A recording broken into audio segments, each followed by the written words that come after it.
1 kilometre की परिधि में हाई कोर्ट के कैसे लोग हथियार लेके घूम रहे नैनीताल में। यही बहुत बड़ा इंटेलिजेंस का फेलियर। नेता प्रतिपक्ष समेत विधायक और पूर्व विधायकों पर अगर हमला होगा, ये क्या विषय महत्वपूर्ण नहीं है? अब नई राजनीति आ चुकी है। अब तो ये होता है कि कैसे भाई विरोधी को कैसे उसको पस्त करा जाए हर हाल में। आज तक आप वो सेंटर नहीं बना पाए हृदय रोग का यहाँ पे सुशीला तिवारी में, जहां पे स्टेंट पड़ जाए। ये कोविड वॉरियर्स हैं, इनके लिए मोदी जी ने उस समय कहा था ताली बजाओ, थाली शंख, मैंने भी घंटी बजाई थी। और आज इनकी थाली में छेद करके भारतीय जनता पार्टी के लोग मैं जिस तिरंगे को लेकर हाथ में चलती हूँ, मैं उसी तिरंगे में लिपट के जाऊंगी। उनके शब्द थे और वैसे ही हुआ। इन कर्मयोगी की तरह ही मृत्यु हुई, क्योंकि अपने काम से गई थी, पार्टी के काम से, और अपने पार्टी के लोगों के साथ खूब बैठ के उन्होंने रात में अच्छा अपना डिनर एंजॉय करा और कॉफी भी पी दी और खूब हंस के और खूब सारी बातें हुई। किसी ने सोचा ही नहीं था कि अगली सुबह ऐसा हो जाएगा, लेकिन यही है कर्मयोगी का जीवन और एक कर्मयोगी की मृत्यु उन्हें ये मिली। ये ईश्वर की बहुत बड़ी आशीर्वाद। नमस्कार दोस्तों, मैं विशाल शर्मा, आपकी गूंज जहां हर आवाज मायने रखती है, आप सभी दर्शकों का स्वागत करता हूं।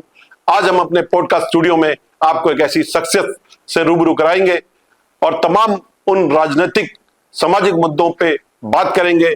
वर्तमान में जो उत्तराखंड में राजनीतिक हलचल उठापटक चल रही है, पक्ष विपक्ष का जो आरोप प्रत्यारोप चल रहा है, उन सभी बातों का जवाब लेंगे। और साथ ही मैं आपको बताना चाहूं, उत्तराखंड में आयरन लेडी के नाम से जिनको जाना जाता था, स्वर्गीय श्री डॉक्टर श्रीमती इंदिरा हृदय जी के सुपुत्र, हल्द्वानी के लोकप्रिय नेता विधायक सुमित हृदय जी, आपका स्वागत है इस आपकी गुंज पॉडकास्ट स्टूडियो में। आपसे आज हम राजनीतिक चर्चा तो करेंगे ही।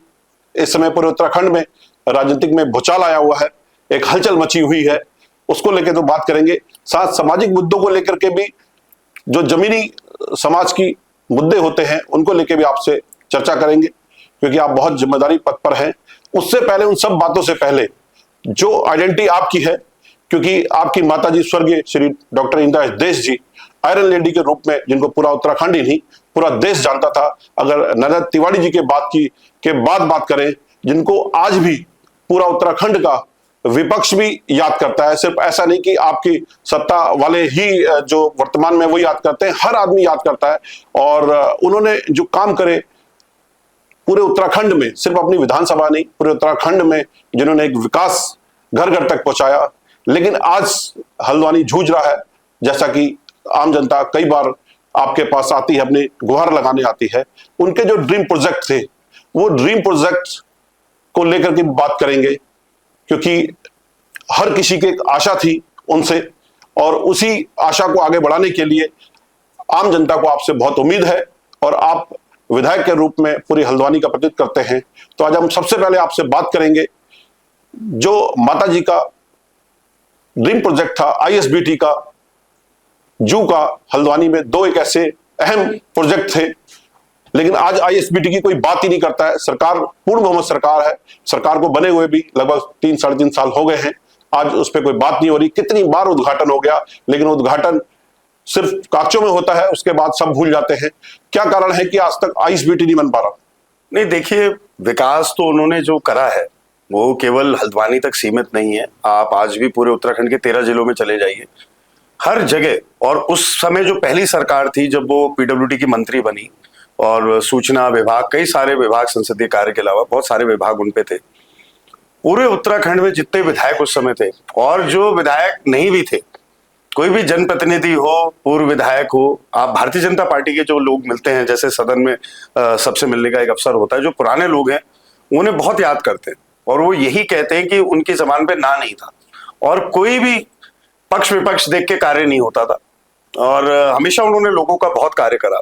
कई लोग हैं जो उस समय हार भी गए थे 2002 के चुनाव में, और बड़े नेता थे, आज भारतीय जनता पार्टी के बड़े नेता हैं, वो सब भी यही अपनी जबान से कहते हैं। और खैर, हल्द्वानी वासी तो बखूबी जानते हैं कि उनकी मौजूदगी ही बहुत बड़ा संरक्षण था।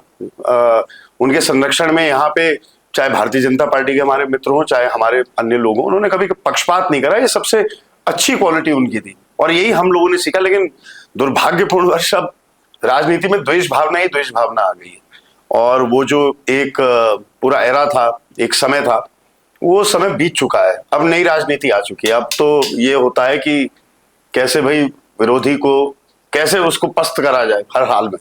और तब ऐसा समय था जब पंडित तिवारी जी भी मुख्यमंत्री थे। मुझे याद है अभी जिक्र हो रहा था सदन में कि जब हम लोगों ने धरना दिया था कि कोश्यारी जी ने एक बारी शायद ये बोला कि तिवारी जी के घर का घेराव हम करेंगे। तिवारी जी को सूचना मिल गई तो तिवारी जी सुबह सुबह तड़के कोश्यारी जी के वहां पहुंच गए। कोश्यारी जी सो रहे थे तो उन्हें बताया गया कि वो तिवारी जी आए हुए हैं, तो वो अचंभित हो गए। और ये उस समय की स्टेट्समैनशिप थी, एक राजनीतिक मैं कह सकता हूं, एक सियासत में ऐसा उस समय मनभेद नहीं था। मतभेद थे बेचारे, मनभेद नहीं था। लेकिन आज की तारीख में जो राजनीति का स्तर है काफी गिर चुका है और लोग व्यक्तिगत तौर से बहुत ज्यादा एक दूसरे पे प्रहार करने का काम करते हैं, जो कि अच्छी बात नहीं है। और पक्ष विपक्ष सबका काम होना चाहिए, मेरा तो ये मान है। सरकार सबकी होती है, चाहे कांग्रेस की हो भाजपा की। कांग्रेस के मन में हमेशा ऐसा कभी भी रहा नहीं, मतभेद नहीं रहा। तो लेकिन फिर भी मैं कहता हूं कि जो आज की वर्तमान सरकार है उसमें है। आईएसबीटी का आपने जिक्र करा, हमने तो उसका शिलान्यास करवा ही दिया था। वो सबसे उपयुक्त स्थल है पूरे हल्द्वानी में, आप सर्वे करा लीजिए, गोलापार में करा लीजिए, सबसे उपयुक्त स्थल पे वो चयनित हुआ था और सबसे उपयुक्त स्थल पर वो आईएसबीटी बनना तय हुआ था। और उसके बाद सरकार बदल गई। जब सरकार बदली तो द्वेष भावना आ गई कि भाई हम यहां बनाएंगे तो श्रेय इनको ना मिल जाए। अरे मेरा तो ये मानना था कि आपको तो और भव्य बनाना चाहिए था, और भव्य बना के प्रधानमंत्री मोदी जी से उसका उद्घाटन आप करवाते, हमें भी खुशी होती, आईएसबीटी बन गए। और प्रधानमंत्री जी आके उद्घाटन करके हम भी वाहवाही करते कि वाह चलो यार, आपने विकास की जो सतत प्रक्रिया है उसको आगे तो बढ़ाया। लेकिन नहीं, अब सब जानते हैं कारण क्या है, सब जानते हैं राजनीतिक कारण है उसका, प्योर राजनीतिक कारण है। आईएसबीटी से हम लोग वंचित रह गए। और देख लीजिए जो ट्रैफिक की व्यवस्था आज हमारे शहर में जाम लगा रहता है, आप कितना भी ये प्रशासन ने चौड़ीकरण का प्रयास करा है, कितना चौड़ीकरण आप कर लीजिए, जब तक आईएसबीटी नहीं बनेगा और उसी स्थल पे नहीं बनेगा तब तक यहाँ पे इस परेशानी से हमें जूझना पड़ेगा। और साथ ही साथ जू भी था। जू और आईएसबीटी से लाखों लोगों को प्रत्यक्ष अप्रत्यक्ष तौर से रोजगार का एक अवसर मिलता। बिल्कुल बिल्कुल। और बहुत मतलब जो हमारी अर्थव्यवस्था, स्थानीय अर्थव्यवस्था है, उसमें उछाल आता। तो ये हमारे लिए, अर्थव्यवस्था के लिए भी बहुत बड़ा नुकसान है। हमारे बेरोजगारों की जो फौज बढ़ती जा रही है, ये प्रमाण है उसका कि आईएसबीटी और जू अगर बनते तो कितना कल्याण इस क्षेत्र की जनता का होता। दूसरी बात, आज हम बात करते हैं अभी इस समय जो हलचल पूरे उत्तराखंड में राजनीति को लेकर चल रही है, जो चुनाव हुए हैं, पंचायती चुनाव, और नैनीताल खास करके सबसे हॉट सीट रहा है जिला पंचायत सदस्य के रूप में। जिस हिसाब से कांग्रेस लड़ी, उसके बाद जो रिजल्ट आए वो सीधा हाई कोर्ट में मामला चला गया। और जो लोकतंत्र की हत्या की बात विपक्ष ने कही है, पूरे प्रदेश में एक ही बात आ रही है, आप सभी के द्वारा, जितने भी कांग्रेस के विधायक हैं, हम जो कांग्रेस के शुभचिंतक हैं, उन सबके द्वारा कि लोकतंत्र की हत्या हुई है।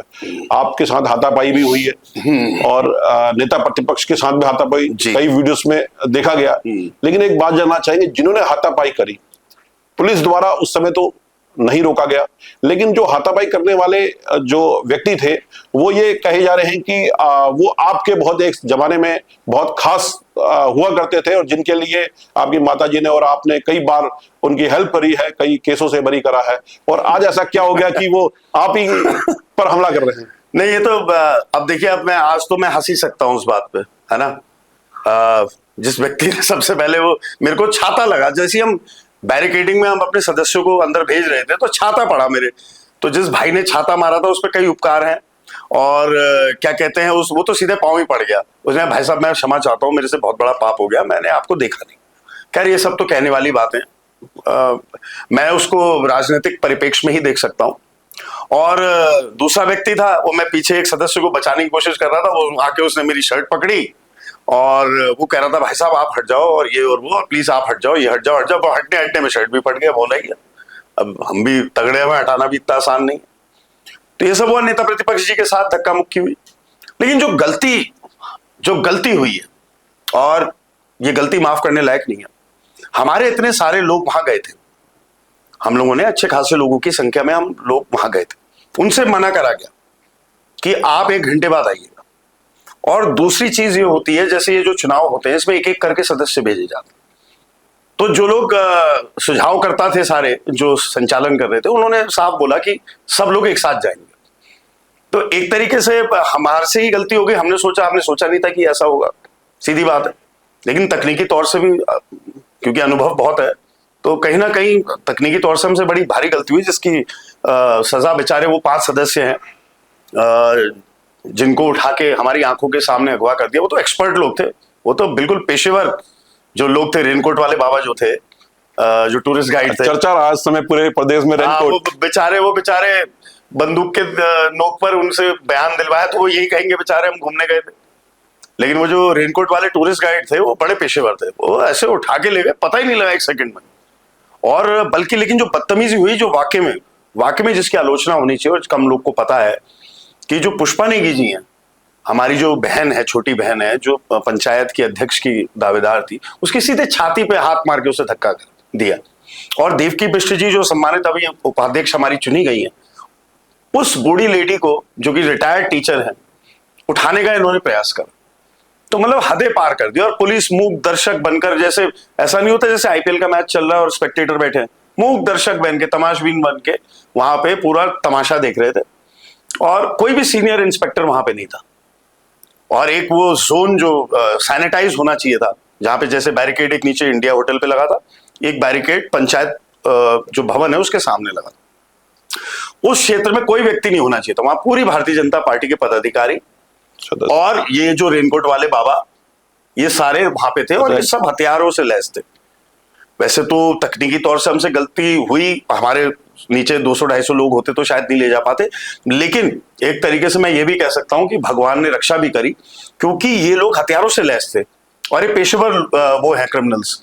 और ये अगर वहां पे कुछ अनहोनी हो जाती, किसी की जान वान चली जाती, तो शायद, क्योंकि एक चुनाव ही तो है ना, लेकिन बहुत बड़ा नुकसान हो जाता। लेकिन जनता का जो हितैषी है, शुभचिंतक है, वो इस बात को भी कह रहे हैं कि कांग्रेस ने अगर, क्योंकि वहां पर आपके सारे सीनियर नेता थे ही थे लगभग, कुमाऊं के अगर कहें तो सारे नेता पक्ष नेता प्रतिपक्ष सभी थे, आपके संजीव आर्या जी थे, सारे थे, बहुत लोग थे, रंजीत रावत जी थे, प्रकाश जोशी जी थे, तो बड़े नेता थे। और इतने छोटे चुनाव में इतने बड़े नेता होने के बावजूद कांग्रेस कहीं ना कहीं उस चीज को फेस नहीं कर पाई, या सही तरीके से कहें। अब ऐसा ना, देखिए वही मैं आपसे कह रहा हूं, इतने लोग ले भी गए थे अपने साथ, ऐसा नहीं है। एक तो नैनीताल के जो स्थानीय हमारे कार्यकर्ता थे, उनको प्रॉपर सूचना नहीं थी कि करना क्या है। और जो हम लोग ले गए थे, उनसे भी यही कहा गया कि 1 घंटे बाद आप आइएगा। तो ये तकनीकी तौर से हमसे गलती हुई, हम शायद मुतमईन थे। लेकिन जिस हिसाब से आपके जिला पंचायत जो सदस्य थे और उनके जो एजेंट है नेगी जी, उनका जिस अभी हाल में ही होटल, स्कूल, तमाम चीजें जो सील हुई है, दुकानें, तो लेकिन आप विपक्ष में हैं और ठीक ठाक संख्या है, विपक्ष की ऐसी भी नहीं कहेंगे बहुत कम संख्या है, ये खूब संख्या है। हाँ, संख्या ठीक ठाक है। संख्या क्या, आप तो विशाल भाई, आपने यहाँ पे जय हिंद रैली देखी होगी। हाँ, देखी थी। ऐसी रैली तो मैं भारतीय जनता पार्टी के अपने मित्र को भी प्रेम भाव से चैलेंज कर सकता हूं कि ऐसी रैली तो वो भी नहीं करा पाते। जो रैली ऐतिहासिक यहाँ पे हुई, बहुत तगड़ी रैली हुई थी वो। उसमें करीबन 8000 लोग एलआईयू वाले कह रहे थे, एलआईयू वाले जो कि सरकार का हिस्सा है, वो लोग आए हुए थे। 8000 आदमी जब मैदान में नीचे उतरता है तो ऐसा लगता है 20-25 हजार, और वो राष्ट्रीय स्तर की रैली थी। और बहुत ऐतिहासिक रैली पूरे और तो इसलिए कार्यकर्ता आह्वान की देरी। एक तो 2 समस्याएं थी, एक तो अन्य जगह भी पंचायत चुनाव हो रहे थे, या तो एक ही चुनाव होता तो सब आ जाते। लेकिन फिर भी मैं कहूंगा नैनीताल शहर के हमारे कार्यकर्ता जो है, वो भी आप सुनेंगे इसमें पुलिस प्रशासन की कितना आप जिम्मेदार समझते हैं? वो तो संलिप्त है, वो मैं नहीं कह रहा हूं। आज चाहे नहीं ये लग रहा हो मैंने उन पे व्यक्तिगत कोई हमला करा हो, हमने नहीं कहा। सबसे पहले सम्मानित उच्च न्यायालय की जब हम शरण में गए, 12 बजे जब एसएसपी साहब और डीएम मैडम ऑनलाइन आई वीसी पे, कोर्ट ने कहा कि 4:30 बजे तक इन्हें प्रोड्यूस करो, जो 5 गायब है इन्हें प्रोड्यूस यहां पे करो। बाकियों को कोर्ट की पुलिस के संरक्षण में वोट डलवा दिया, जो 10 सदस्य बचे थे। वो 4:30 बजे जब कप्तान साहब जब वीसी पे आए, उन्होंने एक ऑफिशियल एफिडेविट सबमिट करा। चीफ साहब ने वो एफिडेविट पकड़ लिया। स्टैम्प पेपर आज की खरीदी हुई है, हलफनामा 10 दिन पुराना दिखा रहे। चीफ साहब ने पकड़ लिया, फिर चीफ साहब ने उनको लताड़ा। उनकी तो बोलती बंद थी, वो तो बोल sir sir sir my lordship ही कहते रह गए। लेकिन जो लॉर्डशिप थे उन्होंने बिल्कुल, उनकी चीफ साहब ने बिल्कुल नहीं सुनी। उन्होंने साफ कहा आप इसमें संलिप्त हैं, आप इसमें संलिप्त हैं। एक तो 1 किलोमीटर की परिधि में हाई कोर्ट के कैसे लोग हथियार लेके घूम रहे नैनीताल में, यही बहुत बड़ा इंटेलिजेंस का फेलियर। अभी न्यायालय से कोई उम्मीद है आपको? नहीं, न्यायालय से हमेशा उम्मीद है। इस चुनाव हाई कोर्ट का जब भी आदेश आता है, हम तो चाहेंगे कि उसमें रीपोलिंग की बात आ जाए। नहीं आएगा, जो भी हाई कोर्ट का उसका सम्मान तो हम करते हैं, लेकिन अगर कोई उसमें विसंगति होगी उसको लेकर सुप्रीम कोर्ट जाएंगे। तो हम तो ये लड़ाई पूर्णतः लड़ेंगे। दूसरा एक बात और जानना चाहेंगे, दूसरा एक मुद्दा अभी हाल में पूरे उत्तराखंड में बना हुआ है, जिसको लेकर के, क्योंकि पहली बार ऐसा हुआ है 25 साल के इतिहास में, उत्तराखंड बने हुए 25 वर्ष हो गए, जो गैरसैंण में सत्र हुआ, 4 दिन का सत्र था, 1.5 दिन में जो समाप्त हुआ। और क्योंकि वो एक पिकनिक स्पॉट के रूप में जाना जा रहा है गैरसैंण, कि भाई सारे विधायक जा रहे हैं पिकनिक मना करके वहां से आ जा रहे हैं, लेकिन सत्ता पक्ष कह रहा है कि विपक्ष की वजह से 1.5 दिन में हमें सत्र खत्म करना। नहीं, वो गलत कह रहे हैं। देखिए, ये जो हादसा नैनीताल में हुआ, देखिए नेता प्रतिपक्ष जो होते हैं वो समकक्ष होते हैं मुख्यमंत्री, शैडो सीएम कहा जाता है उन्हें। अगर उनपे हमला ऐसे खुलेआम हो रहा है और ऐसी गुंडाई हो रही है, तो स्वाभाविक सी बात है 310 की जो चर्चा होती है, मैं आपके श्रोताओं को भी बता दूं, 310 की जो चर्चा होती है उसमें कार्य स्थगन होता है पूरी विधानसभा का, और पक्ष विपक्ष सब अपना हाव भाव रखते हैं, उसमें अपने पक्ष को रखते हैं। अगर पूरा सदन में एक चर्चा हो जाती तो एक समझ में आता पारदर्शी सिस्टम एक लोकतंत्र में चल रहा है, लेकिन जानबूझकर वो स्वीकार नहीं हुई। चलिए, नहीं करी आपने स्वीकार, हम लोगों ने फिर अपना विरोधाभास करा, जो कि हमारा अधिकार है। उसके बाद देर रात जब हमने ये डिसाइड करा, सब सम्मानित जो सीनियर्स थे हमारे, नेता प्रतिपक्ष जी हो गए, प्रीतम सिंह जी हो गए, बेहड़ जी हो गए, सबसे सीनियर ये लोग थे, आप सबने ये हमें डायरेक्शन दिया कि भाई आज रात हम यहीं पे धरना हमारा जारी है, हम यही सोएंगे। तो रात में मैं स्पीकर मैडम को, तो वैसे ही मैं आपको इससे पहले की अगर एक बात कह सकूं, जैसे उस दिन हम न्यायालय की शरण में गए, चीफ साहब ने स्वतः संज्ञान लिया, सो मोटो लिया उन्होंने, सो मोटो कॉग्निसेंस जिसे कहते हैं उनकी भाषा में, स्वतः संज्ञान हिंदी में कहते हैं। ऐसे ही जब हमला विधायकों पे या नेता प्रतिपक्ष पे होता है, स्पीकर मैडम सो मोटो ले सकती थी, स्वतः संज्ञान उन्हें लेना चाहिए था। ये भी नाकामी रही है सिस्टम की। ये दिखाता है कि लोकतंत्र में कहीं ना कहीं बहुत बड़ा घात लग चुका है। स्पीकर मैडम अगर स्वतः संज्ञान ले लेती और तलब करती, और हमारी मांग फिर यही थी, रात में जब वो आई 9 बजे, उन्होंने सम्मानित नेता प्रतिपक्ष जी की, प्रीतम सिंह जी की, माननीय मुख्यमंत्री जी से बात कराई, तो उन दोनों ने एक ही बात कही कि साहब हम ये चाहते हैं, सब हमारा संयुक्त ये निर्णय है, सारे विधायकों का, मेरा अकेला नहीं, सारे विधायकों का ये वो है, मांग है आपसे, एक स्वाभाविक मांग है कि जो ये डीएम और कप्तान यहाँ के, इनको आप हटा दीजिए, क्योंकि इतना बड़ा हादसा इनकी निगरानी में हुआ है। ये देखिए, जिम्मेदारी इनकी है। कोर्ट भी लगा इसके लिए आपने एक प्रेस करी अभी हाल में ही, उसमें आपने बोला कि कांग्रेस आंदोलन करेगी दोनों को हटाने के लिए, एसएसपी और नहीं, देखिए ऐसा है ना, हम तो लॉ एंड ऑर्डर की सिचुएशन है, हम किसी व्यक्ति को हम टारगेट नहीं कर रहे। व्यक्तिगत बनाने का हमारा कोई इसमें मकसद नहीं है, हम किसी को ना व्यक्तिगत टारगेट करेंगे। पुलिस प्रशासन, ये पूरी जो संस्थाएं हैं, पूरी तरीके से भारतीय जनता पार्टी का एजेंट बन के कार्य कर रही है। ये बहुत दुखदाई समय है हमारे लिए, इस प्रदेश की जनता के लिए। सब प्रदेश की जनता देख रही है, ऐसी लूट मची हुई है। आज ही पूर्व मुख्यमंत्री तीरथ सिंह रावत जी ने बयान दिया है, आप सुनिए उनका बयान। वो कह रहे हैं कि जिन लोगों ने बलिदान दिए, जो शहीद हुए उत्तराखंड राज्य के लिए, आज वो रो रहे होंगे कि राज्य में जो अधिकारियों ने करा है तांडव, ऐसा कभी अभूतपूर्व तांडव है। और ये किसी से बात छुपी नहीं है विशाल जी, मैं, आप जानते हो, मैं कोई ऐसी बात नहीं कह रहा हूं जो राजनीतिक है। तो लेकिन मैं ये जानना चाहता हूं, ये सब बात ठीक है, आपकी पक्ष विपक्ष के आपके मतभेद वो आपके विधानसभा के अंदर है, लेकिन आम जनता को जो उम्मीद होती है सत्र से, जनता तो निराश हुई। हम सबने देखा, कई वीडियोस देखी, वहां रात को आप लोग कंबल लेकर के आप सोए भी, तमाम वीडियोस बहुत लोगों ने देखी है, लेकिन कुल मिलाकर के 1.5 दिन में सत्र खत्म हो जाना, ये पहली बार ऐसा नहीं। आप एक बात सुनिए, मैंने शुरुआत में आपके पॉडकास्ट में तिवाड़ी जी का उल्लेख करा एक, क्या उनको हमारी तरफ एक हाथ नहीं बढ़ाना चाहिए था? हम भी जनता का दर्द लेके, प्रश्न तो हम ही पूछते हैं सबसे ज्यादा, भारतीय जनता पार्टी के लोग थोड़ा ना पूछते हैं। 310-58 की जो चर्चाएं होती है उसमें हम ही तो सब लोग प्रदेश में जो व्यथा है, जो क्षेत्र में व्यथा है, उसको हम ही तो बयान करते हैं। तो ये हम तो उसी उम्मीद के साथ कहते हैं। लेकिन देखिए, मामला बहुत गंभीर है, अत्यंत ही बहुत ही गंभीर है। कि आप सोचिए, अगर नैनीताल सरोवर नगरी, जहां पे हाई कोर्ट है सम्मानित हमारा, जो मुख्यालय है हमारे जिले का, वहां पे नेता प्रतिपक्ष समेत विधायक और पूर्व विधायकों पर अगर हमला होगा, ये क्या विषय महत्वपूर्ण नहीं है? यहीं पे लॉ एंड ऑर्डर की मैं बात करूं, 3 मर्डर हुए हल्द्वानी में पिछले, ये भी विषय था, 3 मर्डर हुए यहाँ पे हल्द्वानी में पिछले 1 महीने में। भाई किसकी निगरानी में हुए? क्या ये विषय उठाने के नहीं थे? उसमें तो आए दिन अभी देख ही रहे हम, खैर उसको उस बात नहीं, ये हल्की बातें नहीं है। अपराध क्यों बढ़ रहा है? अपराध क्यों बढ़ रहा है? क्योंकि ये लोग तो व्यस्त हैं भारतीय जनता पार्टी के कार्यक्रमों में।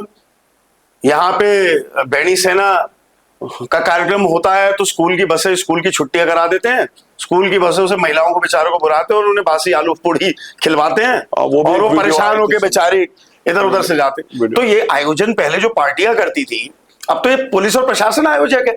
देखिए, प्रशासन शासन के अंडर में होता है, आप चाहे आपकी सत्ता हो चाहे आप अरे मेरा आप मतलब समझिए, हमारी भी तो सरकार रही है। प्रशासन से हमारे कार्यकर्ता, देखिए पहली बात, स्वतः अपनी मर्जी से हम अपने कार्यकर्ताओं को बुलाते हैं और जो सम्मानित जनता उन्हें आमंत्रित करते हैं। हम किसी दबाव में नहीं, ये तो दबाव बनाते हैं सर।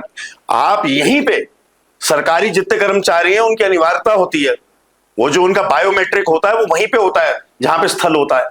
अरे तो ये क्या कर रहे हो आप क्या कर रहे हो? आप सारी जो सिस्टम को है आप किडनैप कर रहे हो एक तरीके से। तो ये बहुत महत्वपूर्ण विषय है विशाल जी, इन्होंने यही करा है। और लेकिन ये विपक्ष देखिए, आप मजबूत सारे लगभग सीनियर नेता, उसमें काफी सारे विधायक बहुत सीनियर है, कोई 5 बार का विधायक है, कोई 3 बार का, कोई 2 बार का है। हम जनता ये कहना चाहती है कि अगर आपको सत्ता पक्ष से कोई अगर प्रॉब्लम है, आपने विधानसभा सत्र को भंग नहीं होने देना था, आप वहीं डटे रहते, आप पूरा 4 दिन का सत्र होने देते। जनता के मुद्दे होते हैं, आप अपने आगे कहीं नहीं, जब हमें रिस्पॉन्स ही नहीं मिला, हमें कोई जवाब ही नहीं मिला। अरे हम तो तैयार थे, हम एक सेकंड विशाल जी, हम तैयार थे। हमने रात में जब नेता प्रतिपक्ष जी से और प्रीतम सिंह जी ने, जो कि 6 टर्म के विधायक हैं, यशपाल जी खुद 6 टर्म के विधायक हैं, मंत्री हैं, रहे हैं, दोनों नेता प्रतिपक्ष है आज के वर्तमान में। उन्होंने मांग करी सीएम साहब से कि आप हमारा बस इतनी सी बात मान लीजिए, एक प्रदेश में संदेश जाएगा कि भाई है, सुनने वाला कोई है, कि डीएम एसएसपी को हटा दीजिए। क्या तबादले तो हर दिन हो रहे हैं, गाज किस पे गिरा रहे हो आप? एसओसीओ क्या करेंगे जब ऊपर से आदेश ऐसे आए हैं बेचारे, वो एसओसीओ क्या करेंगे? अच्छा, आप गैरसैंण जाते हैं, आप सिंगल रोड से जाते हैं, आपने देखा होगा दौराट के बाद सिंगल रोड हो जाती है, और 25 साल हो गए हमारे उत्तराखंड को बने हुए। आपकी सरकार भी रही, वही रोड है, कोई अभी नई नहीं बनी है, 1 वे रोड है। वहां तक जाने के लिए हम बात करते हैं राजधानी की, कांग्रेस भी बोलती है कि उसको स्थायी राजधानी बनाइए। वहां पे सरकारी स्कूलों में कई जगह टीचर नहीं है और हॉस्पिटलों में डॉक्टर नहीं है। आप बताइए 25 साल में क्या विकास हुआ, चाहे वो आपकी सरकार रही हो या वर्तमान की इतने लंबे टाइम से सरकार रही है।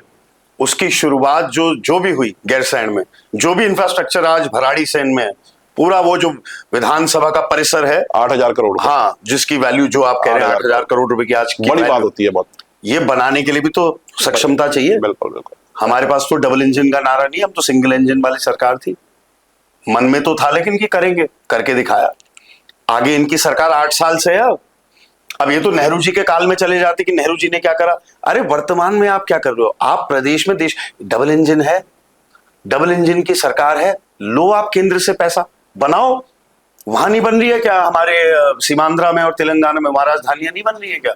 वहां के नगर पालिका अध्यक्ष सत्र के दौरान कई 100 महिलाओं को लेकर के गेट के बाहर धरना देते हैं। किस बात को लेकर देते हैं? कि सरकारी हॉस्पिटल में एक गायनी डॉक्टर नहीं है जी। तो आज हम कहां जी रहे हैं, हम कहां बात कर रहे हैं? ये तो पूरे पहाड़ की व्यथा है, ये केवल वही है तो हल्द्वानी की व्यथा है सरकारी अस्पतालों की। अरे आज तक आप एक बात बताइए, आज तक आप वो सेंटर नहीं बना पाए हृदय रोग का यहाँ पे सुशीला तिवारी में, जहां पे स्टेंट पड़ जाए। मैं माननीय स्वास्थ्य मंत्री जी से पिछले सत्र में देहरादून में जो हुआ था, मैं चिट्ठी ले गया उनके पास कि साहब इसकी मेरी डिमांड है, यहाँ पे कैथ लैब बनेगी। तो उन्होंने कहा साहब ये स्वीकृत है। फिर मेरी अरुण जोशी जी से उन्होंने बात कराई ना, मेरे ख्याल से निर्माण हो रहा है उसका, लेकिन इतने वर्षों के बाद। अब गरीब आदमी हल्द्वानी का ही जो है, अगर हृदय का रोगी कोई है या हार्ट अटैक पड़ जाता है, कहाँ ले जाएगा? पहले सरकारी अस्पताल ले जाएगा, और उसमें तो इमीडिएट उसमें मदद चाहिए, उसमें इमीडिएट मदद चाहिए। और जब तक सुशीला से अन्य प्राइवेट अस्पताल में ले जाते, कई लोग हैं जो मर चुके। सुशीला तिवारी की बात करी, तिवारी जी का ड्रीम प्रोजेक्ट था, जैसे आपकी माता जी का आईएसबीटी, जू, इंटरनेशनल स्टेडियम, ये सब ड्रीम प्रोजेक्ट थे। सुशीला तिवारी एक ड्रीम प्रोजेक्ट इसलिए था कि यहाँ के जो गरीब लोग हैं, पहाड़ के दुर्गम क्षेत्र के लोग हैं, उनके लिए एक उम्मीद की किरण की बात करें। आज यहाँ कई दिनों से हम देख रहे हैं 650 के आसपास लोगों को 6 महीने से 8 महीने से वेतन नहीं मिला कई जगह, और वो कहीं ना कहीं आपके द्वारा लगाई संविदा में है या अदर, और जो विधायक है उनकी सोच से ही वो ज्यादातर लोग लगते हैं। नहीं, और लेकिन वो दोषी कौन है? मैं जो तनख्वाह नहीं मिला, मैं इसके आपको मतलब उनकी कहानी भी बता देता हूँ। ये उपनल वाले हैं। हाँ। उपनल वाले हाई कोर्ट से अपना केस जीत चुके हैं नियमितीकरण का। उसके विरुद्ध सरकार गई सुप्रीम कोर्ट और वहां पे स्टेलमेट बना हुआ है। अब ये लोग क्या चाह रहे हैं कि ये जो उपनल वाले, इनसे ये कहा जा रहा है कि आप अन्य मेडिकल कॉलेजों में जाओ। ये लड़ाई लड़ रहे हैं अपनी नियमितीकरण की। इनको हो गए 25 साल। इनको 25 साल हो गए जब से राज्य बना है, तब से ये लोग वहां पे कार्यरत हैं। बहुत बड़ी बात। इनकी नियमितीकरण की कई बारी चली लेकिन नहीं हो पाई। ये बात सही है, अगर हम लोगों से कुछ कमी हुई हम उसको स्वीकार करते हैं, लेकिन भाजपा जो खेल खेल रही है इनके साथ, वो ऐसा कभी सोच भी नहीं सकता इंसान। इनको ये कहा जा रहा है कि तुम्हारे जो अन्य जगह रिक्त पद हैं, जो आउटसोर्सिंग वाले पद हैं, तुम वहां जाके भरो ताकि ये उपनल से हट जाए और इनका जो केस है नियमितीकरण का वो पैदल हो जाए। इसलिए इनको 6 महीने से बेचारों को सैलरी नहीं दे रहे। और किसकी है? ये कोविड वॉरियर्स हैं। हाँ। इनके लिए मोदी जी ने उस समय कहा था ताली बजाओ, थाली शंख, मैंने भी घंटी बजाई थी, और आज इनकी थाली में छेद करके भारतीय जनता पार्टी के लोग इनका जो दोष है, इनका दोष यही है कि ये 25 साल से काम कर रहे हैं। सरकार कहती है कि हम हर वर्ष हजारों लोगों को रोजगार देंगे। जो नियमित 25 साल से काम कर रहे हैं उनको रोजगार नहीं मिल रहा। इस सरकार किसके पास जाएंगे ये? इस सरकार में नियमितीकरण तो हुआ ही नहीं है, सब आउटसोर्सिंग हुई है। और आउटसोर्सिंग की जितनी कंपनियां ये लोग लाए हैं अन्य राज्यों में ब्लैक लिस्टेड है। वो सबसे पहले जैसे 1 साल का ठेका लेती है, 3 महीने की तो कमीशन खाते हैं उसमें सैलरी की, 9 महीने की सैलरी में व्यक्ति काम करता है, फिर वो कंपनी लूट पाट के फिर भाग जाती है।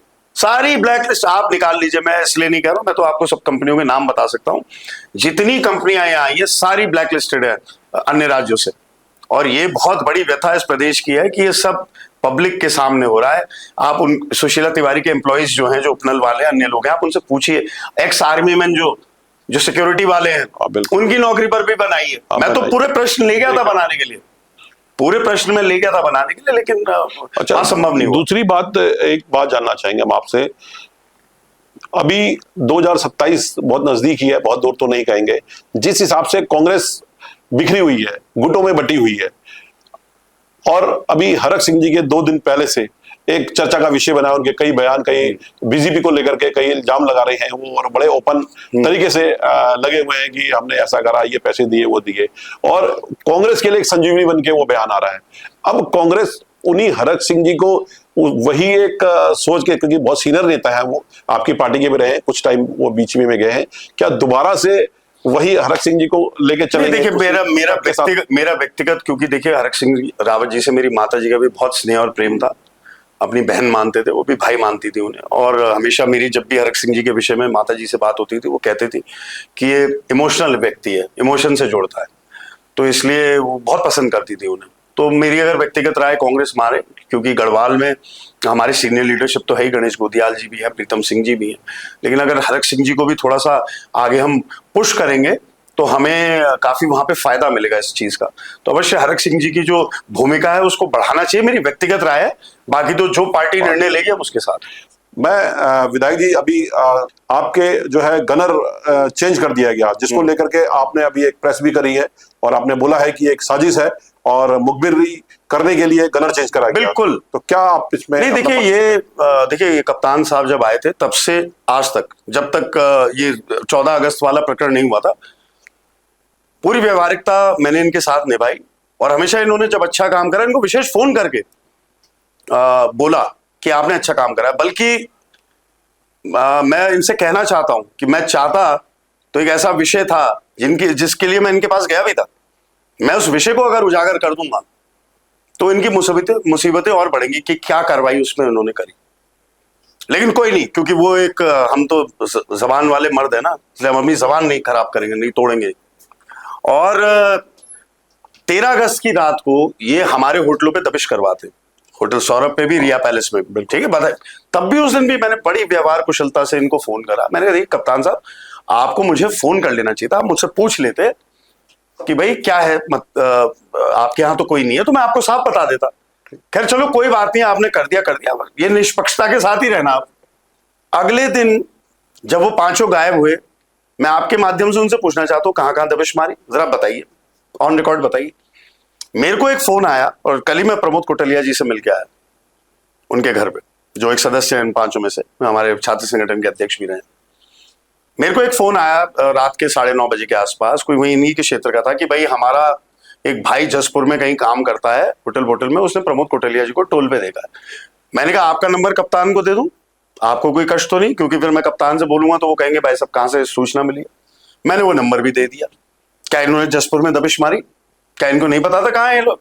क्या ये बात सत्य नहीं है कि जो प्रत्याशी थे, जब कोर्ट से दबाव बना कि भाई पांचों वापस लाओ, तो इन्होंने जब उससे रिक्वेस्ट करी कि हमारे 5 लोग वापस कर दो, ये 5 लोग वापस हमें कोर्ट में प्रोड्यूस करने, तो उसने साफ मना कर दिया। उसने कहा कि ना। और जब वापस कब करे पता है आपको? एक शर्त पे करे उस आदमी ने वापस, ये बताया इनको कि कहाँ है, कि पहले नेता प्रतिपक्ष समेत सारे इन 4 लोगों पे केस करो। ये है यहाँ के सम्मानित लोग, हमारे कप्तान साहब, और ये है पुलिस प्रशासन। आपका गनर इतना बड़ा मेरा गनर, देखिए एक विश्वास का विषय होता है। हमारी गाड़ी में हम चलते हुए 100 तरीके की 100 प्रकार की बातें करते हैं जो कि गोपनीय होती है। बिल्कुल, एक गोपनीयता भी इंसान का अधिकार है इस देश में। बिल्कुल। और राजनीतिक, सामाजिक और कई बार व्यवसाय की भी हमारी बातें होती हैं, पारिवारिक बातें होती हैं। बिल्कुल होती है। और मैं ऑन रिकॉर्ड आपके सामने कह रहा हूं कि मेरा जो गनर है उसने मेरी रक्षा करी, जो बेहतर से बेहतर वो कर सकता था। इनकी पुलिस तो वहां खड़ी थी, वो तो आईपीएल देख रहे थे। चेयर लीडर की कमी थी बस, वो पीछे पॉम पॉम लेके वो चेयर लीडर नहीं पूछती है जब चौके छक्के पड़ते हैं, बस उनकी कमी थी। वो तो पूरा आईपीएल देख रहे थे, तो मूक दर्शक बनकर बैठे हुए थे। अगर आपका गनर नहीं मिलता है पुराना वाला, नहीं तो मेरे को चाहिए नहीं, लेकिन मुझे कुछ हो गया, आंच भी आई, बिजली भी गलत तरीके से कड़की मेरे घर के बाहर, या मेरी गाड़ी कहीं जा रही है, कोई सांड बैल भी मेरी गाड़ी के आगे आए, उसकी जिम्मेदारी पुलिस कप्तान की और इस प्रदेश की सरकार की है। एक दूसरी बात, हल्द्वानी की जनता का एक सवाल है कि अभी हाल में मेयर के चुनाव हुए थे, आपके कांग्रेस के कैंडिडेट ललित जोशी जी चुनाव हार गए थे, लेकिन कांग्रेस उसके बाद तुरंत उन्होंने प्रेस करके एक बात भी बोली थी कि कहीं चुनाव में बहुत बड़े लेवल पे बेईमानी हुई है, वोटर लिस्ट विद प्रूफ के साथ वो कोर्ट भी गए थे, लेकिन कांग्रेस ने उनके साथ लड़ाई नहीं लड़ी। अगर कांग्रेस जिस हिसाब से अभी लाखन सिंह नेगी जी के साथ खड़ी है, अगर वो ललित जोशी के साथ खड़ी होती, शायद उनका कहना है कि उनको न्याय मिलता। उस समय क्यों कांग्रेस खड़ी नहीं? देखिए, मैं पहली बात तो एक बात बता दूं, एक व्यक्ति ने कांग्रेस के पूरे तन्मयता से उनको जितनी उसकी कैपेसिटी थी चुनाव लड़ाया। सबसे पहली चीज तो जनता को ये समझनी चाहिए कि वो कई वर्षों तक माता जी और हमारे साथ जुड़े रहे थे, और फिर उसके बाद कई वर्षों तक नहीं भी जुड़े रहे, लेकिन मेरे लोगों ने फिर भी मुझे राय दी थी कि शायद टिकट कहीं और देना चाहिए। लेकिन फिर भी मैंने यही सोचा, मैंने कहा जो इतने वर्षों का एक साथ था, मैंने कहा चलिए आगे हम लोग एक सीमा को लानते हैं और हाथ से हाथ मिलाते हैं, ताकि क्योंकि हम नहीं चाहते कि मनभेद रहे, हम चाहते कांग्रेस यहाँ मजबूत रहे, अच्छे लोग जो हमारे हैं वो जैसे भी दायित्व उन्हें जो मिले और जो जिम्मेदारी मिले उसको सही निर्वहन करें। तो कांग्रेस से पूरी तन्मयता के साथ लड़ाया गया। उसके बाद देखिए, इसमें यही होती है, रायशुमारी होती है।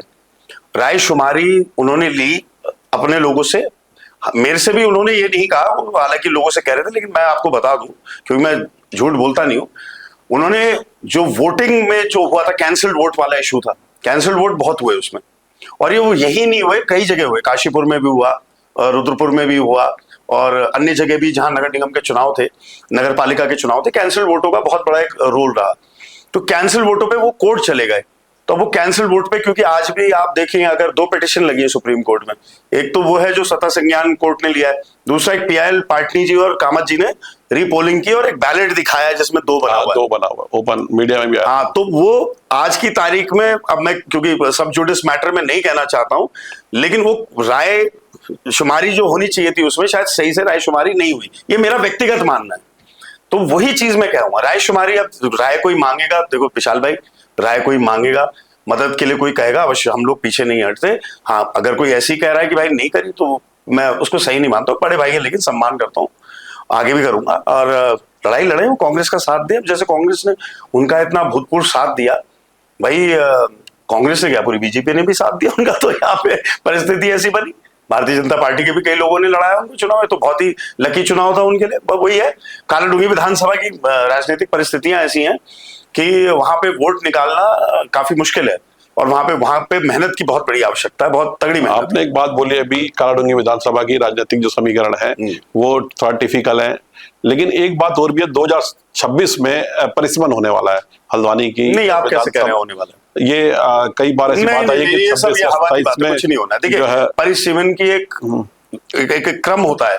परिसीमन में क्या होता है, लोकसभाओं का परिसीमन होता है, साथ में उसका होता है। तो अगर ये परिसीमन की कहीं पे भी बात आएगी तो उसका पहले सर्वे वर्वे होगा, औपचारिक क्योंकि तरीके ऐसा से भारतीय जनता पार्टी कई बार कह चुकी नहीं है। नहीं, वो तो कुछ भी कह ले। भारतीय जनता पार्टी तो गणेश जी को भी दूध पिला चुकी है, तो भारतीय जनता पार्टी के लिए हम क्या कहें। लेकिन जो इसका क्रम है, जो संविधान के तहत इसका जो क्रम है, वो यही क्रम है कि लोकसभा और उनका साथ होता है। तो ये संभावना अभी मुझे 2026 में नहीं, हाँ उसके भविष्य में, उसके बाद लग रही है। 2027 को लेकर के कांग्रेस, क्योंकि आप लोकप्रिय नेता है कुमाऊं में, अगर कहें तो हर आदमी को मालूम है, क्योंकि जो आपकी माता जी का कद था वो बहुत बड़ा कद था, और आज भी लोग उसी आशा बहुत से याद करते हैं। हाँ बहुत याद करते हैं, और पक्ष में दोनों याद करते हैं, सभी याद करते हैं। तो 2027 को लेकर कांग्रेस की रणनीति दोबारा से, क्योंकि 22 में तो पूरा आने के चांस थे, वो आपके टिकट वितरण में या अभी गुटबाजी का कई सारी कमियां रही होंगी, वो खैर आपकी पार्टी का मैटर है। क्या 2027 में 22 वाले पूरे जोश के साथ लगेगी, या कोई नई रणनीति के साथ तैयारी कर रही है? नहीं देखिए, मैं पहले 22 पे चले जाता हूँ। दुर्भाग्यपूर्ण वर्ष 13 जून 2021 को माता जी का निधन हो गया। अगर वो शायद चुनाव तक जीवित रहती तो शायद परिस्थितियां, मैं नहीं कह रहा हूं, ये जितने आपके विशेषज्ञ हैं राजनीतिक तौर पर हमारी पार्टी में और सीनियर लीडरशिप है, आपस में बातचीत होती है तो ये बात अवश्य उजागर होती है कि वो रहती तो शायद वो बैलेंस कर लेती सबको। वो हरीश रावत जी से भी बात कर लेती अपने तरीके से, वो अन्य लोगों से भी अपने तरीके से बात कर लेती और बैलेंस शायद। कई बार सरकार गिरने से भी बचाया उन्होंने। नहीं, वो बिल्कुल लॉयल रही। कई बार चाहे उनके, मैं आपको आज बता दूं, चाहे रावत जी के साथ उनकी शुरुआती उस समय उठा पटक जब हुआ था, तो देखिए 2 यूनिवर्सिटी थी कांग्रेस की, ग्रेजुएट, जिससे सब हो गए विधायक सब नेता बने। एक पंडित तिवारी जी वाली यूनिवर्सिटी थी, एक हरीश रावत जी वाली। तो आपस में दोनों यूनिवर्सिटियों में राइवलरी भी थी। लेकिन अभी भारतीय जनता पार्टी लेकिन जब समय आया, क्योंकि प्रलोभन देखिए पूरा था, बिल्कुल बहुत तगड़ा प्रलोभन था उनको। माता जी, आपको पता भी है, उस समय बिल्कुल बात हो गई थी कि आप पंजाब की गवर्नर बन जाइए, और मुझसे भी कहा गया था कि भाई तुम लड़ो बीजेपी से, और ये वो तो खैर वो उन्होंने साफ मना। उन्होंने कहा मैं जिस तिरंगे को लेकर हाथ में चलती हूँ, मैं उसी तिरंगे में लिपट के जाऊंगी, उनके शब्द थे, और वैसे ही हुआ। ये ईश्वर भी ऐसे कर्मयोगियों को ऐसा जीवन देता है, क्योंकि उनका जो पूरा जीवन था बड़े संघर्षों से भरा हुआ था, और ऐसी कर्मयोगी की मृत्यु भी हुई, क्योंकि मृत्यु सबकी होती है, लेकिन कर्मयोगी की तरह ही मृत्यु हुई, क्योंकि अपने काम से गई थी, पार्टी के काम से, और अपने पार्टी के लोगों के साथ खूब बैठ के उन्होंने रात में अच्छा अपना डिनर एंजॉय करा, और कॉफी भी पी दी, और खूब हंस के, और खूब सारी बातें हुई। किसी ने सोचा ही नहीं था कि अगली सुबह ऐसा हो जाएगा, लेकिन यही है कर्मयोगी का जीवन, और एक कर्मयोगी की मृत्यु उन्हें ये मिली। ये ईश्वर की बहुत बड़ी आशीर्वाद। जो माता जी का सोच थी, जो विजन के साथ वो कांग्रेस के लिए इतने साल से चली, और इस ग्राउंड पे पूरे उत्तराखंड के विकास के रूप में वो जानी जाती थी कि भाई आयरन लेडी है, क्या उसी सोच को आप आगे बढ़ाने में कितना आपको लगता है कि मैं आगे लेके जाऊंगा? क्योंकि बहुत उम्मीदें थी उनसे। नहीं, और अब आपसे भी मैं आपको बता दूं, मैं बता दूं साफ 20 करोड़ रुपए लगभग की सड़कें जो राज्य योजना की है, वो मेरी स्वीकृत हो गई हैं या होने वाली हैं। तो वो सड़कें ऐसी हैं जो हमारे जो क्षेत्र हैं, जहाँ पे जैसे डम्मा-डुंगा में बहुत दिक्कत है सड़कों की, बनभूलपुरा में बहुत दिक्कत है, हमारे रामपुर रोड की कई गलियां खराब हो गई, तो मैंने उसको सबको समायोजित करा है। तो आप देखेंगे इस वर्ष के अंत तक या फिर अगले वर्ष की शुरुआत में जनवरी फरवरी में ये सारी रोडें पड़ जाएंगी और विकास होगा। जहां तक ये ड्रीम प्रोजेक्ट्स हैं, अब ये तो हम सत्ता पक्ष में होते तब बोलते, अब यहाँ पे तो हमें हाई करनी पड़ रही है इनकी, सीधी बात है। ये इंटरेस्टेड है नहीं, देखिए ये लोग इंटरेस्टेड नहीं है। कोई भी विषय कांग्रेस जनहित का उठाती है, उसमें बिल्कुल इंटरेस्ट नहीं होता, ये उसके बिल्कुल 180 डिग्री ऑपोजिट एंगल में चले जाते हैं। अच्छा, 2 मुद्दे हल्द्वानी के बड़े महत्वपूर्ण रहते हैं, एक दम्मा-डुंगा और एक बनभूलपुरा। जी, बनभूलपुरा को लेकर के लोग बोलते हैं कि आपके भाई सॉफ्ट कॉर्नर उधर को रहता है, और दम्मा-डुंगा का जो मालिकाना हक का जो फैसला आया है उसमें कांग्रेस की तरफ से भी लड़ाई लड़ी गई, लेकिन अभी हाल में 2 दिन पहले सभी को देखिए, जहां तक आपका श्रेय, मेरी आप बात सुन लीजिए। सॉफ्ट कॉर्नर की जहां पे बात आती है, सॉफ्ट कॉर्नर पूरे हल्द्वानी में क्या विकास नहीं हुआ? भारतीय जनता पार्टी का जहां दफ्तर है, सबसे पहले उसमें सबसे बड़ी चमकीली रोड किसने बनाई? आज भी बोर्ड माता जी का लगा हुआ है। आदर्श नगर का जो क्षेत्र है, कोई भी क्षेत्र हो, बमोरी हो, तल्ली मल्ली, आपका काठगोदाम हो, ब्योरा हो, डम्मा-डुंगा हो, विकास कहां नहीं करा हमने? कौन सी गली नहीं बनाई? किसकी गली नहीं बनाई? कहां पे? यही तो पैमाना होता है सॉफ्ट कॉर्नर का।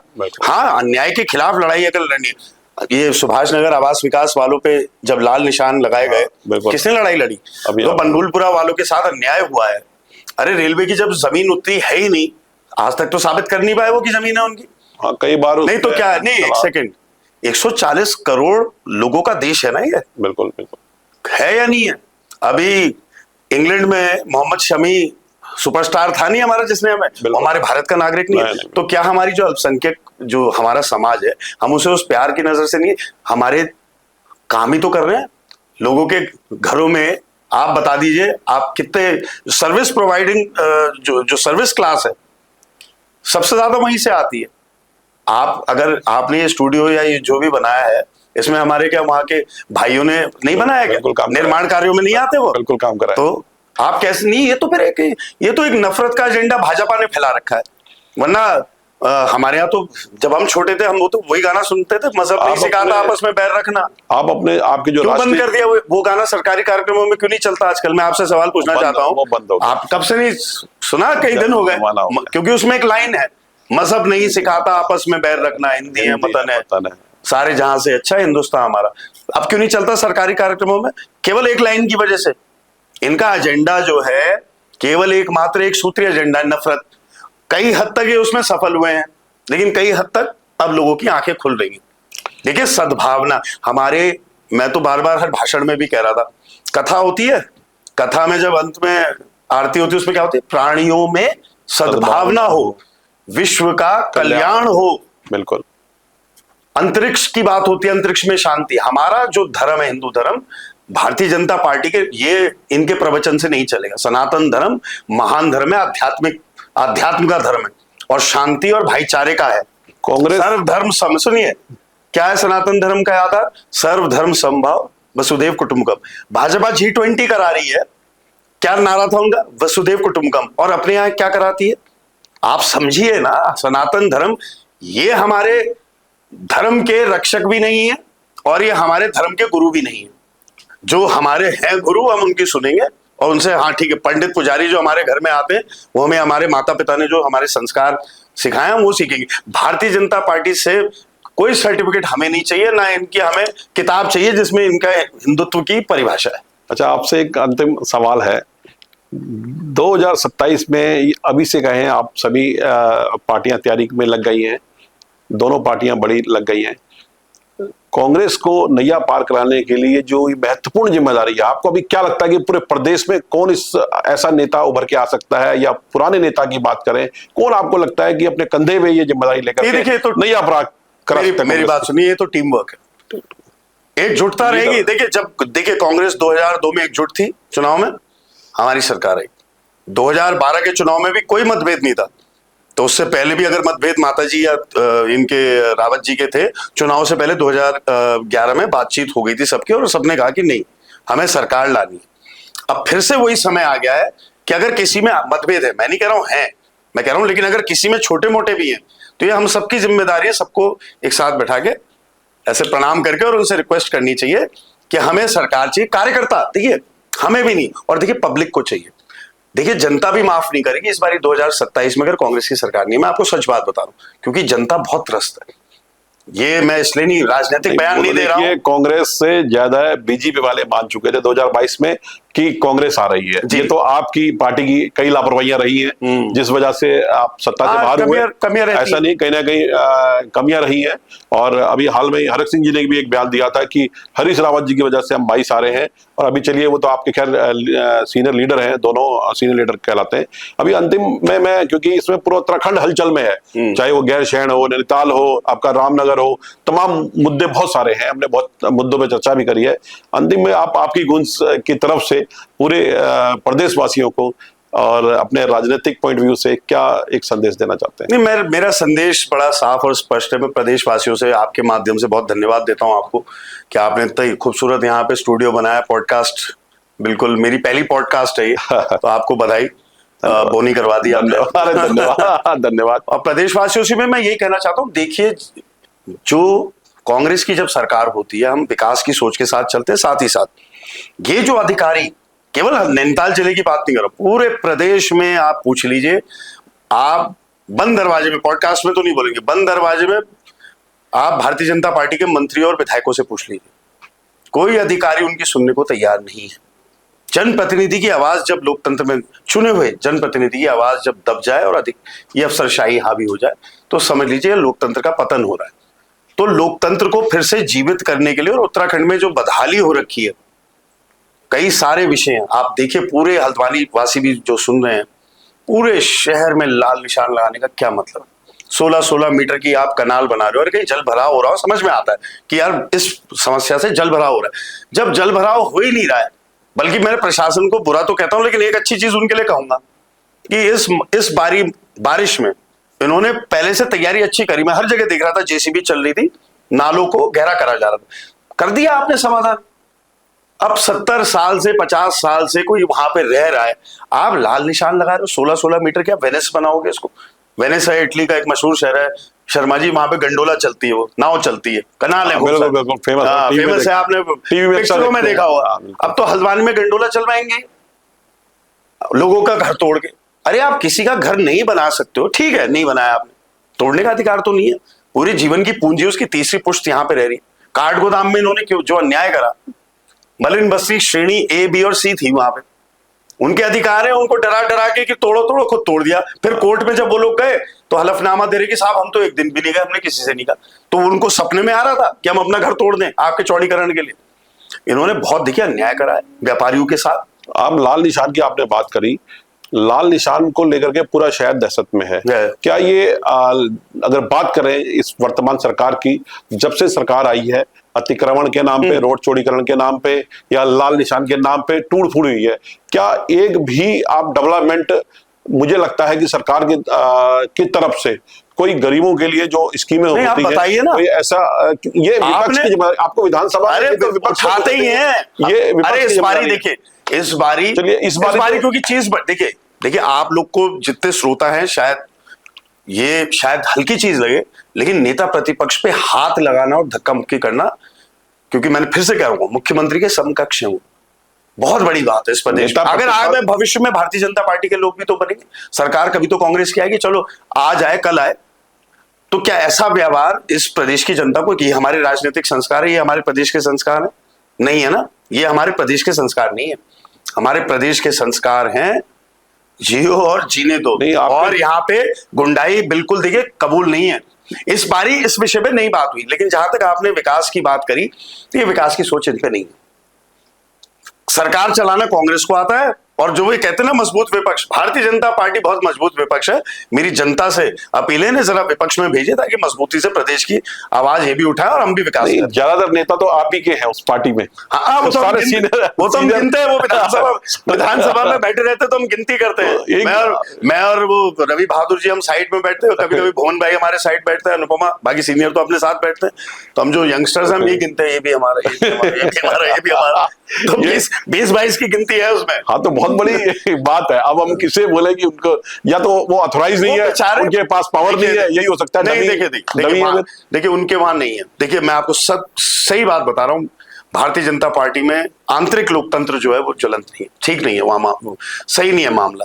आप देखो उन्हीं के बेचारे जो, अब हमसे तो दोस्ती भी है कई लोगों की, आप दबी जबान में तो कहते हैं यार परेशान हो गए, अधिकारी नहीं सुनते, फोन नहीं उठाता, एसडीएम फोन नहीं उठाता, डीएम फोन नहीं उठाता, एसएसपी फोन नहीं उठाता। अब यही दिन जनप्रतिनिधि। अच्छा, यशपाल आर्य जी की बात करें हम, नेता प्रतिपक्ष बहुत महत्वपूर्ण पद है, और मुझे लगता है कि जब सरकार काम नहीं करती है तो नेता प्रतिपक्ष एक चेहरा होते हैं जनता की आवाज उठाने के लिए। अगर इतना बड़ा उनको लगता है कि आहत हुआ है और पूरी कांग्रेस को लगता है कि गलत हुआ है, तो सारे विधायक एक दिन धरने पे बैठ जाए, भूख हड़ताल कर ले, भाई सरकार को बताएं कि हमारे साथ न्याय हुआ है आम जनता की, क्योंकि आवाज, उम्मीद तो आप ही से है ना। अगर सत्ता काम नहीं कर रही तो आपकी बहुत बड़ी देखिए अभी हमने सदन में देखिए इतिहास रचा है, हम वहीं पे सोए रात में, देशभक्ति के हमने लोकतंत्र की हत्या कांग्रेस ने करी है, हमें काम नहीं करने दिया, सवाल पूछते हम जवाब देते। नहीं, कुछ नहीं, कोई काम वाम उनका, कोई एक ही काम है उनका बस, और कुछ नहीं। राम राम जपना, पराया माल अपना, यही काम है बस उनका, और कुछ नहीं है। सत्य है, वो गाना बिल्कुल इन पे लागू होता है, यही काम है इनका और कुछ नहीं। इन्होंने इसके अलावा कुछ काम करा हो इन वर्षों में, वह प्रदेश की महान जनता जानती है। देखिए विशाल जी, और अभी आ तो रहा है चुनाव 27 का, कितनी दूर है, 1.5 साल दूर है, सब पता लग जाएगा किसको कौन कितने पानी में। डम्मा डूंगा का जो इन्होंने ये अभी ये जो करा है, ये वैसी है कि 2016 में अगर 26 जनवरी को या 27 जनवरी को जो अमर उजाला छपा था, वही सेम अखबार इन्होंने 2025 में छाप दिया। आदेश हम कर चुके थे, वो प्रक्रिया 2020 में इन्होंने रुकवा दी, उसी को पुनर्जीवित करा है। तो और मैं अभी भी डम्मा डूंगा वासियों को आपके माध्यम से ये बता दूं कि अभी भी इन्होंने आपके खाली जो भूखंड है उन पे नजरें गाड़ी हुई हैं, क्योंकि उन्होंने कहा कि हम उन्हें अपने कब्जे में लेंगे, सरकारी भूमि मानेंगे उन्हें। तो डम्माडूंगा वासी कतई भी, ये मैं सुन रहा था कि वो बीजेपी वाले बम फोड़ रहे हैं, मिठाई खिला रहे हैं। अभी तो ये बम वो वाला फोड़ेंगे जिसमें आप और हमें संघर्ष करना है मिलके। तो अभी आप बिल्कुल, उनके लिए कल भी लोग मेरे पे डम्माडूंगा वाले बहुत सारे आए थे, कई 50-60 लोग आए थे। तो मैंने उनको भी समझाया, मैंने कहा अभी लड़ाई लंबी है। मैंने कहा जब तक, और केवल वहीं के लिए नहीं, मेरा मन, क्योंकि मेरा मन पसीज चुका है। हम लोग किच्छा गए, गरीबों की झोपड़ियां तोड़ी हुई थी, गरीब से गरीब आदमी। सोचिए क्या सबका साथ सबका विकास ये कहते, गरीब लोग, ठीक है गरीब लोग कहीं पे थे, झोपड़ी में देख रहा था मैं, बूढ़े बूढ़े लोग पेड़ के नीचे यूं बैठे हुए हैं, मां अपने बच्चे के आंचल में ढक के। कहां है मानवता, कहां है मानवीय दृष्टिकोण, कहां है? आप किसी का बना नहीं सकते, मैं फिर से इनसे कहूंगा। और फिर हमने जाके वहां विद्रोह करा। तो मैं अपने सीनियर से भी यही मांग करूंगा कि जो कांग्रेस का घोषणा पत्र आए 2027 का, उसमें जो व्यक्ति जहां पे है उसे मालिकाना हक देना चाहिए, और अवश्य देना चाहिए। मैं इसका पक्षधर हूं और मैं इसकी लड़ाई लड़ूंगा। चलिए, आपने अपनी बात रखी और कांग्रेस का पूरा पक्ष रखा। और इस समय जिस दर्शकों को बताना चाहूं, पूरे उत्तराखंड में जिस इस समय कहूं तो पूरी हलचल है, भूचाल है। आपके द्वारा बात रखी गई हल्द्वानी के लोकप्रिय विधायक सुमित हिरदेश जी, और हम चाहते हैं कुल मिलाकर के दोनों की तरफ से जनता के लिए भला होना चाहिए, क्योंकि जनता ही आप सभी को चुन के भेजती है। और इन्हीं उम्मीदों के साथ आशा करता हूं कि आपके मैं एक आपके माध्यम से एक आश्वासन जनता को दे देता हूं। कांग्रेस की अगर सरकार आती है और जिला पंचायत के कभी चुनाव होंगे, हमारे कोई रेनकोट वाले बाबा नहीं आएंगे टूरिस्ट गाइड बन के। हम लोकतंत्र को ज्वलंत और जीवित रखेंगे और बिल्कुल निष्पक्ष तरीके से हर चीज। आपने एक नया नाम दिया है और ये शायद टाइटल फेमस हो जाएगा, क्योंकि रील के माध्यम से तो हम देख ही रहे हैं, रोज वीडियोस बन रही हैं रेनकोट को लेकर के, रेनकोट वाले बाबा। और शायद अभी बरसात अभी 1 महीने की बाकी है और हम चाहते हैं दोबारा ऐसी घटना ना घटे इस बरसात की। बल्कि मैं अगर 1 मिनट व्यंग का और तो मैं खुद नैनीताल इस बीच में था, एक दिन वकीलों से मुलाकात थी, तो शाम को मैंने सोचा एक मॉल रोड का राउंड मारता हूँ। तो मैं जितना मेरा वहां होटल है, मैं सारे स्टाफ को बोल के गया कि अगर मैं कुछ घंटों बाद ना मिलूं और मैं वीडियो जारी करूं, मैं घूमने गया था, तो ये मानना मेरा अपहरण हुआ है। ये भी मैं उनको बोल के, पूरा स्टाफ मेरा। लेकिन ये लोकतंत्र में 25 साल में ये एक अच्छी बात नहीं है, चाहे किसी के भी द्वारा हो, वो चाहे किसी ने भी करी हो। तो हमें लगता है किसने करी, सबको पता है किसने करी। चलिए, वो जांच का मैटर है, इसमें भी डाउट है आपको किसने करी है, वो जांच चल रही है। वो तो वही हाई कोर्ट भी इसमें संज्ञान ले रहा है। ये खैर प्रशासन का मामला है जांच करने का, इसमें जो भी दोषी होगा उनको सजा मिलेगी। फिलहाल जो है आपसे बात करके अच्छा लगा। सभी दर्शकों का मैं पुनः धन्यवाद देता हूं और आपका स्पेशल धन्यवाद देता हूं, क्योंकि आप लोकप्रिय नेता के साथ भाई भी हैं, वो तो हमेशा रहेंगे। और आशा करता हूं नए सख्त चेहरे के साथ, नई हस्ती के साथ आपको पुनः मिलेंगे। धन्यवाद। जय हिंद, जय उत्तराखंड। बहुत धन्यवाद।